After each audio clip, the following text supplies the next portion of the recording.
está en línea para hablar con nosotros el ministro de Producción, Ciencia e Innovación Tecnológica de la provincia de Buenos Aires, Augusto Costa. ¿Qué tal, Augusto? Nico Fiorentino te saluda. ¿Cómo andás? Nico, buen día. ¿Cómo estás? Muy bien. ¿Se está celebrando la temporada costera en el gobierno de la provincia de Buenos Aires? Sí, en realidad más que la temporada costera, la temporada de verano récord, histórica en toda la provincia de Buenos Aires, porque no solo en los destinos tradicionales de la costa atlántica estamos teniendo una afluencia de turistas y un nivel de ocupación de nuestra capacidad hotelera como hacía mucho que no se veía, sino también en el resto de los destinos, en las sierras, en los lagos, en las lagunas.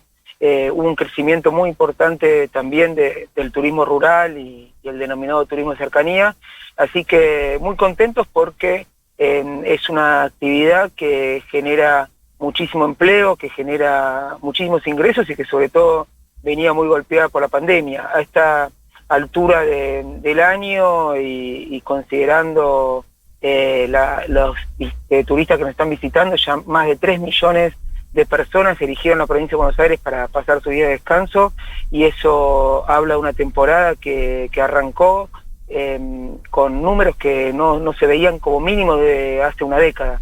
Así que celebrando, como vos decías, pero también, porque esto es importante que quede claro, estamos teniendo esta temporada porque la provincia hizo una inversión récord para poder recibir a estos visitantes que estamos teniendo y estar preparada para que puedan disfrutar y que tengan todos los servicios. Así que es el trabajo enorme que realizó el sector privado para poder estar a la altura, pero también el acompañamiento del Estado provincial y nacional para poder tener esta temporada que necesitábamos tanto. El fin de semana, te voy a sacar un poco del tema y un poco no. El fin de semana hablé con un empresario del sector del agro que me decía que había llegado, el alivio que no llegó para nosotros en términos de temperatura, sí había llegado para el campo en términos de precipitaciones, de lluvias, porque me decía había mucha preocupación por la sequía. También se celebró, teniendo en cuenta que la provincia de Buenos Aires tiene una gran producción de agro, ¿también se celebraron las lluvias en ese sentido? Mira, vos fijate que cuando uno analiza la economía, hay circunstancias que son beneficiosas para un sector y muy perjudiciales para otro. Entonces siempre es importante que pueda haber equilibrios entre las necesidades de los sectores. Acá, con el tema climático, queda en evidencia cierta contradicción de necesidades, ¿no?, entre diferentes sectores. Vos marcabas el caso del sector agropecuario, que por la sequía está viendo afectada la producción y las precipitaciones de los últimos días traen un alivio y permiten que las perspectivas cambien, y obviamente quien está disfrutando de sus vacaciones en la costa o en algún destino turístico, el mal clima es algo que obviamente afecta lo que fueron a buscar, pero por otro lado también la baja de temperaturas y las precipitaciones permitieron también descomprimir la enorme demanda de energía eléctrica que estuvo habiendo en las últimas semanas por las temperaturas récord.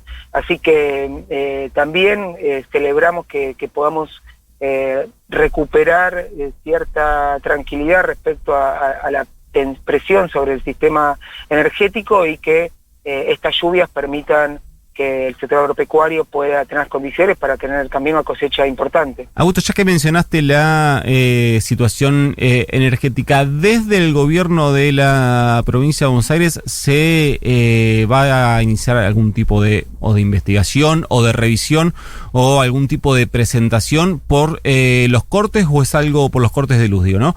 ¿O es algo que va a quedar exclusivamente para demandas de los privados, de los usuarios?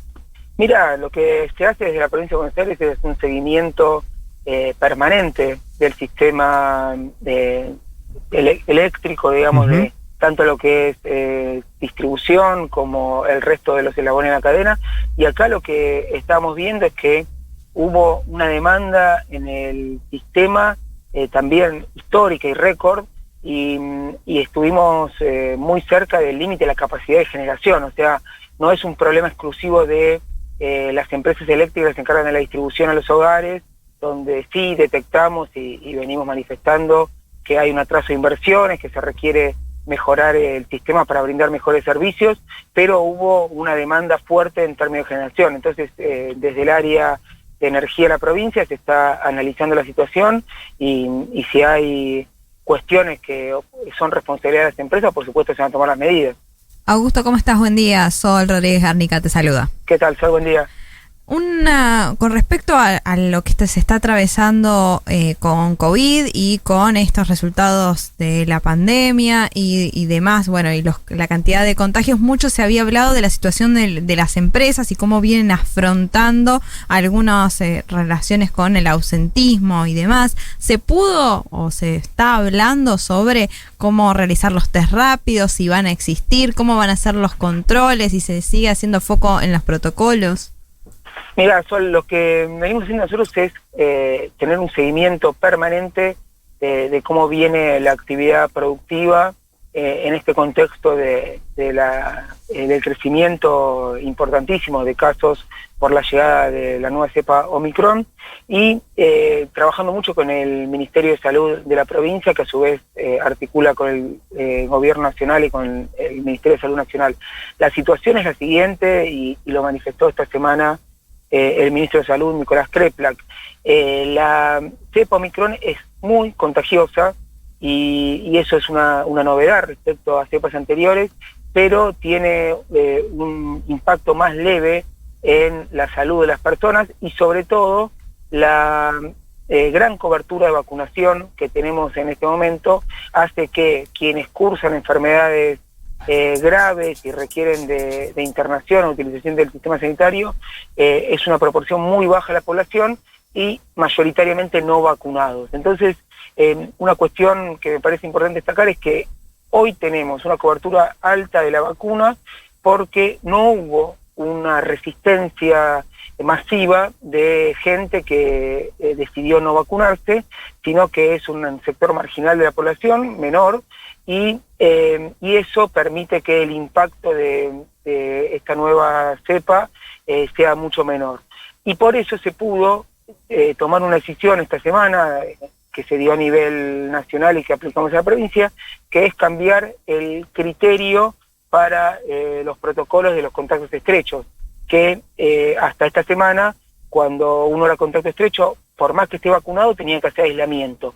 Eso fue generando que muchos empresarios, muchos emprendimientos tuvieran mucho ausentismo porque no solo tenían empleados que se enfermaban de COVID, sino también los contactos estrechos que no estaban yendo a trabajar y generó en algunos sectores tasa de ausentismo alrededor del 20-25%, lo que empieza a generar problemas en el funcionamiento normal de las actividades. Yo me junté esta semana con empresarios del rubro turístico y me decían que tenían, sobre todo en ciertos sectores de atención, problemas por este tema, pero al cambiar el protocolo de aislamiento para los contactos estrechos, es decir, que los vacunados no tienen que hacer aislamiento, están en contacto estrecho, se va pudiendo revertir esta situación de falta de personal para llevar adelante las actividades, y esto, insisto, es posible porque gran parte de la gente está vacunada. Entonces, con el seguimiento de los sectores y sobre todo la información que vamos obteniendo respecto a cómo está evolucionando la enfermedad, se pudo tomar esta medida que para nosotros descomprime mucho esta cuestión que se había generado en algunas actividades. ¿Y qué hacemos con los no vacunados, Augusto? Porque hay planteos por parte de algunos sectores empresarios para estos casos. ¿Qué hacer con ese empleado que no se vacuna, pero a la vez, al no ser una vacuna obligatoria, la aplicación de un pase sanitario entra en un terreno medio delicado? Es tal cual decís, pero Nico, la buena noticia, y lo hablé específicamente con diferentes sectores empresarios, es que son situaciones marginales. Por todo lo que veníamos hablando, uno no encuentra en una empresa o un emprendimiento un porcentaje importante de gente que no se vacunó y no se quiere vacunar, ¿no? Entonces, ¿cómo fuimos revirtiendo esta falta de incentivos en algunos casos para la vacunación? Con el pase sanitario, los sectores más jóvenes de la sociedad que venían más demorados en la vacunación, estamos viendo que hubo un crecimiento muy alto de primeras dosis a partir de la implementación del pase sanitario para poder realizar actividades esparcimiento, entretenimiento, nocturnas, que eso generó un incentivo. Y en el ámbito laboral, cuando algún empleado manifiesta resistencia a vacunarse, por los motivos que sea, los protocolos establecen que tiene que evitarse que ese empleado esté en posiciones de atención al público o dentro de lo posible que haga teletrabajo o trabajo a distancia, y cuando no es posible se evalúa caso por caso, pero son situaciones anecdóticas, digamos, en términos de la gran cantidad de gente que desarrolla actividades laborales todos los días. Está claro. Y creemos que en la medida en que se pueda avanzar hacia algo que creemos que es necesario, que es que se establezca la obligatoriedad de la vacunación, estas situaciones se van a ir revirtiendo. Entonces, hoy son casos aislados, que obviamente para quien le toca, para el empresario que le toca, es una preocupación, pero no es algo que nos tenga que tener preocupados, porque no es lo que se observa en términos generales. Augusto, sos ministro estás iniciando tu tercer año como ministro de Producción bonaerense. Si te pregunto, ¿cuántas reuniones con empresarios de la provincia tuviste? ¿Tenés alguna idea leve? Mirá, hace un par de meses contabilicé solo los Zooms y ya había llegado a 1000 Zooms, porque además el tema de la virtualidad te hace más eficiente las reuniones, porque puede ser más reuniones por día, con lo cual en un momento se te empiezan a mezclar las reuniones, las caras, todo, pero es lo que nos pidió Axel, el gobernador, que estemos muy cerca de los sectores productivos, que tengamos un contacto permanente y que establezcamos relaciones directas y para entender cuál es la situación y la necesidad de cada uno, y así que trabajando cara a cara con los diferentes empresarios y sectores productivos. Y de hecho ahora me estoy yendo al sur de la provincia de Buenos Aires, a Carhué, a Montehermoso, también a tener reuniones con empresarios del sector turístico y de la industria, para también evaluar la situación y seguir trabajando en traer respuestas a las necesidades actuales. Igual te preguntaba por otra cosa, porque la ex gobernadora María Eugenia Vidal dice que durante su gestión, y algunos de sus funcionarios también, recibían muchos pedidos y muchas protestas de empresarios sobre el vínculo que tenían con los dirigentes sindicales de sus empresas. ¿Vos, como ministro de Producción, recibiste alguna protesta o pedido de ayuda similar?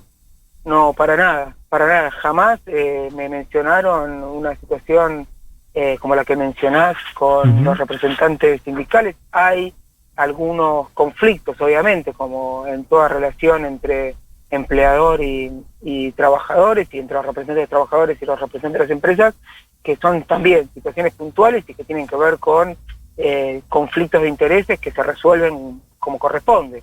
Entonces, lo que nosotros vimos respecto a el accionar del gobierno de María Eugenia Vidal y esta mesa judicial y este grupo que se encargaba de armar causas a sindicalistas y a representantes de trabajadores, tiene que ver con una lógica de un gobierno que persiguió a los trabajadores. Entonces, eso no es algo que aparezca en las conversaciones entre mis interlocutores, que son los empresarios, y nuestros funcionarios, para nada. ¿Y cómo imaginás que termina? Digo, vos ves esas imágenes, esos videos, escuchás lo que dicen, ves quiénes están, escuchás cuáles las condiciones que se plantean. ¿Cómo vos imaginás que termina un caso como este?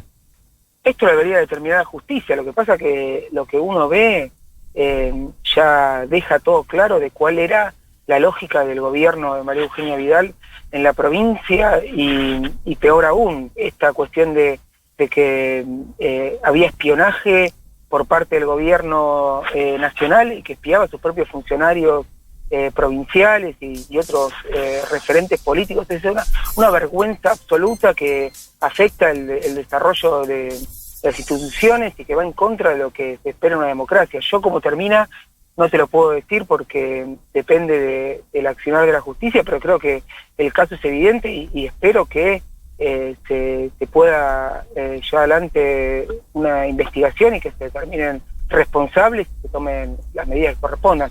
Lo necesitamos realmente, porque no podemos dejar pasar situaciones tan graves como si nada. Y a mí lo que más me preocupa es esta nueva etapa que estamos viendo en la política, donde los funcionarios de la oposición, exfuncionarios y actuales representantes de la oposición, niegan la realidad. Cuando uno escucha a Macri o a María Eugenia Vidal decir que el gobierno de Cambiemos no endeudó al país, ya es aberrante, porque es negar la realidad. Cuando niegan reuniones donde se armaban causas contra sindicalistas diciendo que son reuniones de trabajo, también están negando la realidad, pero es una realidad que no está oculta, está expuesta, y hay elementos claros que impiden negarlo, pero la actitud que uno está viendo es de negación de la realidad, y eso en una democracia es muy peligroso, y es muy difícil también cuando uno tiene que dar debate y encontrar consensos, que del otro lado